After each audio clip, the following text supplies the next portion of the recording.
Most parents love and care for their children so much, and the last thing they want to do is to harm them.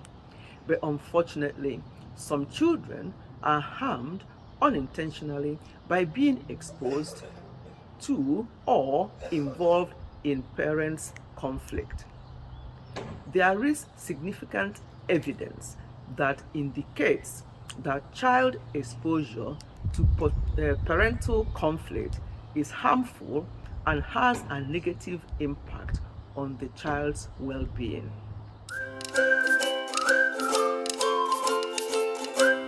Hello everyone, welcome back to Ifechi Family. Today I want us to look at the negative effects of conflicts we have on children. When parents have conflict, the negative effects on their children. The major one I noticed from my research is anxiety or depression. You see a child as young as any age you can think of, feeling so moody, so anxious, so depressed, unsure of what to do, thinking that the problem his or her parents are having is because of him or her. Next one is behavioral problem. They may have some issues when they go to school, the way they behave. People may not understand where their behavior is coming from. Behavioral problem can start manifesting in a child because the child is not settled at home. He left very unsettled home to come to school, and then he or she will be going back to very unsettled home because his or her parents are in conflict. They are always shouting and saying all sorts of things or doing all sorts of things to each other, and the children witness this. So I've talked about anxiety and depression, behavioral problem, and the next one is the child starts developing or having what you call a cognitive resonance. That is, they're not sure. It's like a situation where people cannot actually make certain decisions. They don't know. They hear a story from their mom, they hear from their dad, they don't know who to believe or where to belong. It starts affecting the child as well. He's not sure who to side. It can also lead to a child lying. They start lying because they want to side one parent. Maybe they think that is their mom's fault or their dad's fault. They want to side one person, and the other parent may start telling them things about the other parent which is not true. So it makes the child to start lying, which is not good for that child. There's issue in parenting because the father might be saying something and the mother might be saying something else. Because they're having conflicts already, each party will want their own words to be the one that the children will follow. It shouldn't be the case, but sometimes it happens and the child is so confused.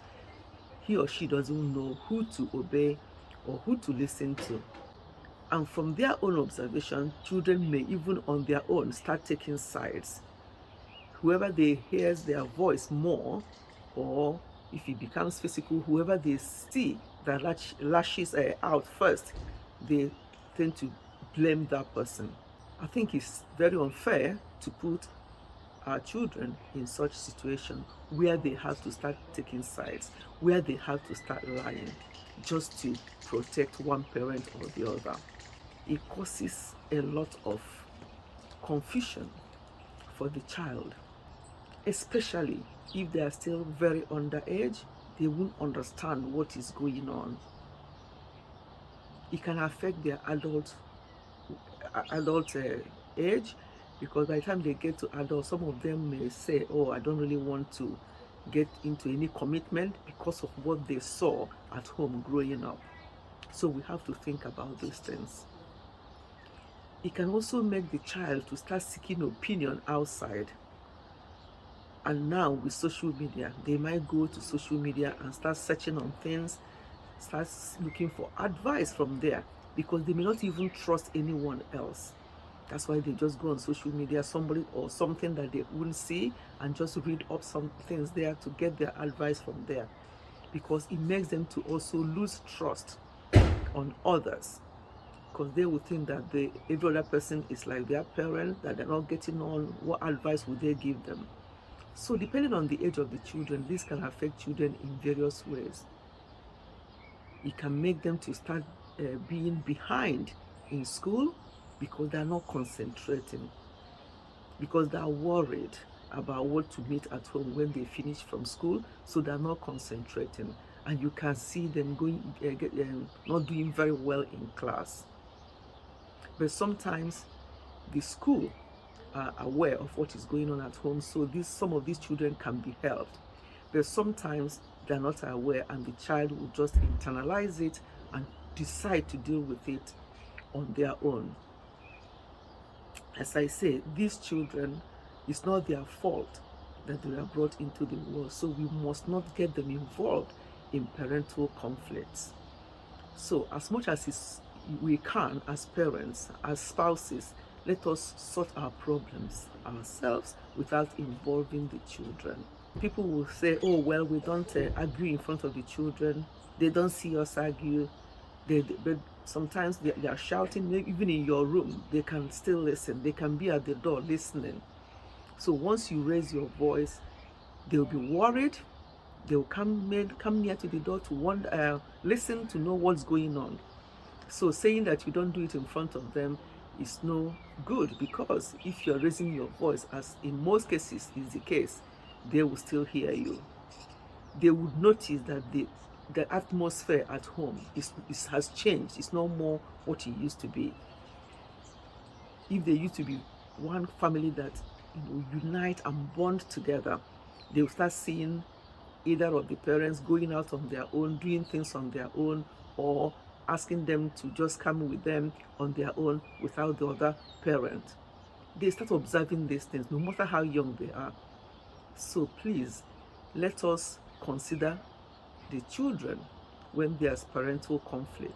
Let us try and deal with it as much as we can, due to the after effect it may have on children as they grow up, as they get older. It may affect their own relationship. It may even put them off having a relationship, because what they see at home most of the time is what they practice out there. So let us be good examples for our children, whether younger children, older children, because younger children will eventually grow up to be older children. I'm going to stop this here. Let us think about this. Family is very important. The way we raise up our children and the example and the things we do with our children when they are younger is very important. Let us, as much as we can, avoid parental conflicts, and if it has to happen, let us handle it better without getting the children involved, without getting the children confused, without getting the children to start lying and start siding one parent, because it's not fair on them. Thank you so much for listening. Please remember to give this video a thumb up and share it if you can. And I'll see you in my next one. Goodbye and God bless.